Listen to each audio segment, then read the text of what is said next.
done our National League Team of the Season so far, and it's now time to do our full edition of the National League Team of the Season. Please like and subscribe if you're going to enjoy today's video. Let's make things a little bit more interesting. I want a manager. I want 11 players put in realistic positions, and as if it was in a real game situation. I want 9 substitutions, and oh yeah, 1 player per club. The formation I've chosen is a 4-2-3-1 format. We're going to have the 4 defensive players, the 2 centre-halves, the wing-backs, the 2 defensive midfielders, then the 3 attacking midfielders with 1 in the centre, the other 2 playing on the wings, and then the out-and-out striker. Starting with the striker then. Now we need a big, bulky striker that can score goals. So why don't we head over to North Wales and pick Paul Mullin of Wrexham. He's scored 22 goals this season for the Reds. Moving on to the first attacking midfielder then. And we're heading down to Torquay to pick Amari Little for the goals. Now, Amari Little this season has been very impressive, and it has been his breakthrough season for him, scoring 14 goals in 34 appearances.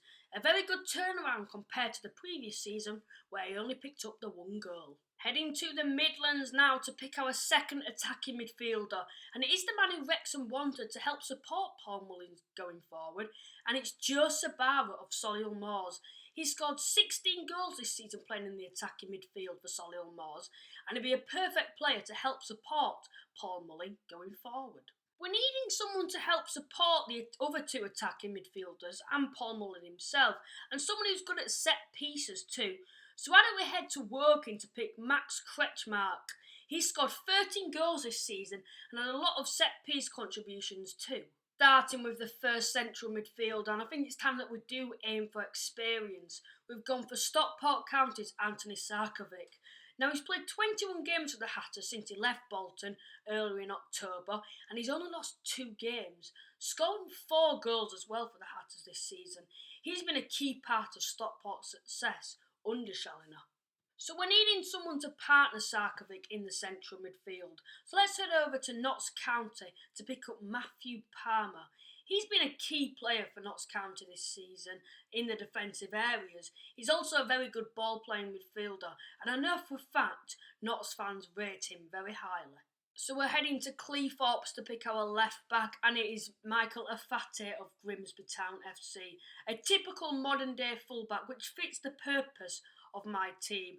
Got good attacking rates, but also has the defensive work rates which you would need. Nobody gets the better of Michael Afate. Now some may say I should have picked an attacking player for Halifax this season, likes of Billy Waters, Matty Warburton to go into my team. But in fact we have the best defence in the league with only conceding 31 goals. And you can't argue with that. And that's thanks to the likes of Niall Maher, Jesse Deborah and Tom Bradbury. But I can only pick one of them, and I think I've got to go for the captain in Niall Maher. The one disadvantage that Niall Maher does have is he's not the tallest of centre-backs. So who would be the perfect centre-half to partner him? I know, Omar Sawamye of Bromley. He's 6'5" and is a man mountain for the Ravens. So we've gone with a fast-flowing attacking team so far. So let's head over to our right back now and pick up Jeff King of Chesterfield FC. He scored 4 goals this season and has a very good attacking work rate. So there aren't many more goalkeepers to choose from now who have performed well enough to get into my team. But there's the one goalkeeper at Yeovil Town who definitely deserves a spot in my team. Grant Smith. He's kept 15 clean sheets in 34 appearances. Very impressive considering Yeovil's current position in the league. So we've picked the starting 11 and it's now time to go on to our 9 substitutes. This is where it does start to get a little bit more difficult. Paul Mullin has tended to be a little injury prone this season, so we need a striker who can come in for him if he does get injured. So we're going to head over to Dagenham to pick up Paul McCallum. He scored 17 goals in 32 appearances for the Daggers this season. We're needing a player that can adapt to playing different positions. So we're going to head over to Bournemouth to pick up Kane Smith, a very versatile, consistent player that can play anywhere from wing back into the central midfield. So we haven't had an alternate pick yet, and we're needing a wide attacking midfielder. So we're going to pick Matty Coslow. He scored 9 goals this season for the Robins and has been a standout player for them.